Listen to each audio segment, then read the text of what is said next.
दोस्तों, आप सभी का एक बार फिर से स्वागत है हमारे चैनल दुर्गा भक्ति मार्ग में। आज मैं आप सभी को बताऊंगी बसंत पंचमी के बारे में।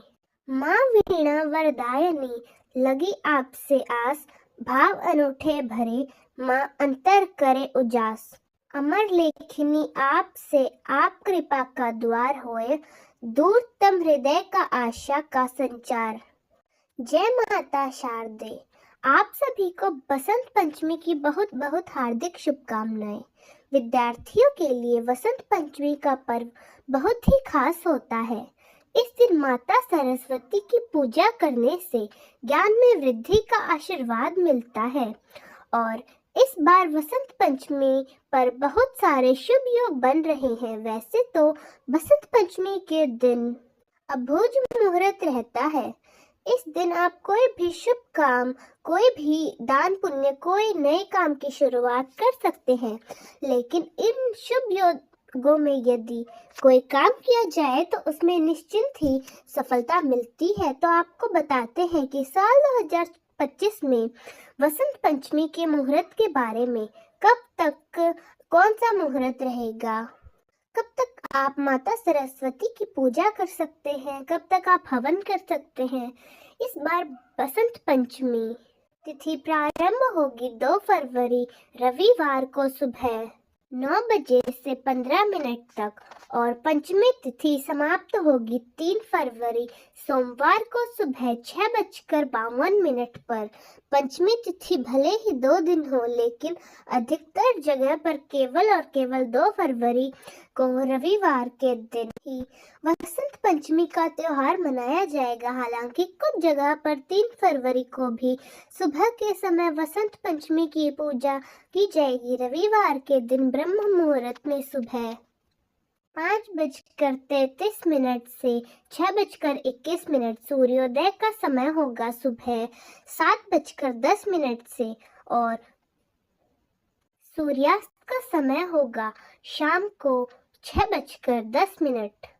इस बार सर्वार्थ सिद्धि योग में वसंत पंचमी मनाई जाएगी और स्तन शिव योग सुबह 9:14 तक। बाद में सिद्ध योग राहु काल प्रारंभ होगा शाम 4:30 बजे से 6 बजे तक। भद्रा काल प्रारंभ होगा एक दिन पहले यानी 1 फरवरी शनिवार को रात 10:26 से और भद्रा काल की समाप्ति होगी 2 फरवरी रविवार को सुबह 9:14 तक। सरस्वती पूजा का शुभ मुहूर्त सुबह 7:09 से दोपहर 12:35 तक रहने वाला है। जो लोग भद्रा का विचार मानते हो, सुबह के समय आप ऐसे में पूजा न करके भद्रा काल की समाप्ति के बाद दोपहर के शुभ मुहूर्त के अंदर अंदर पूजा कर सकते हैं। इस बार भद्रा का वास मृत्युलोक में होगा। मृत्युलोक में भद्रा होने पर यह विशेष कष्टकारी और अशुभ मानी जाती है। ऐसे में भद्रा का त्याग करना चाहिए और कोई भी शुभ काम भद्रा काल के समाप्ति के बाद ही करना चाहिए। लेकिन ज्योतिष शास्त्र में ऐसा भी कहा गया है कि बसंत पंचमी के दिन अभुज मुहूर्त रहने के कारण भद्रा का कोई अशुभ प्रभाव मानव जीवन पर नहीं पड़ता। ऐसे में जो लोग भद्रा का विचार नहीं मानते हो, वह किसी भी समय किसी भी नए काम की शुरुआत, पूजा पाठ, हवन इत्यादि कर सकते हैं। यह आपकी धारणाओं के ऊपर है। आप श्रद्धा के ऊपर माँ सरस्वती की पूजा करने के लिए सबसे पहले आप सरस्वती माता की प्रतिमा या तस्वीर को आसन पर विराजित करें। आसन के नीचे पीला या फिर सफेद या फिर केसरिया रंग का वस्त्र बिछाना चाहिए। माता की पूजा में पीले और सफेद पुष्पों का प्रयोग अधिक से अधिक करना चाहिए। सरस्वती माता को प्रसाद के तौर पर अर्पित करने के लिए बूंदी, खीर, मालपुआ या मौसमी फल यानी इस मौसम में जो भी फल आसानी से मिल जाते हैं वह आप मंदिर में रखें। फिर माँ सरस्वती को लाल चंदन का तिलक लगाएं। सबसे पहले विघ्नहर्ता भगवान गणेश जी की पूजा अवश्य करनी चाहिए, क्योंकि ऐसा माना जाता है कि यदि हर शुभ काम से पहले हम गणेश जी की पूजा करें तो वह काम अवश्य ही हमारा सफल होता है।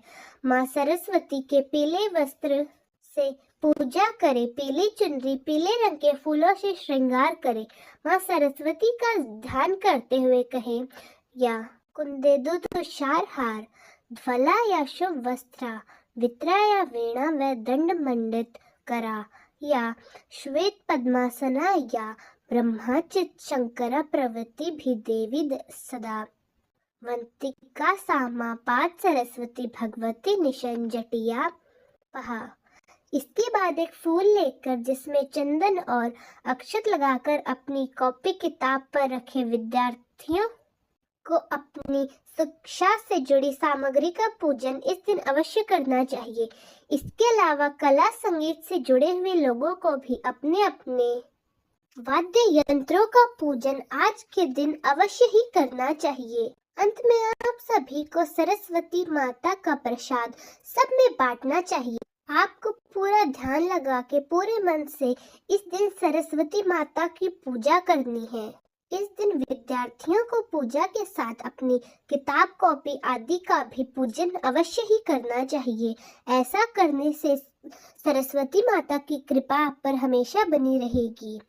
इस तरह से आप सरस्वती माता का पूजन आसानी से कर सकते हैं। तो दोस्तों, कैसी लगी आपको हमारी आज की कहानी? कमेंट्स में ज़रूर बताएं। धन्यवाद।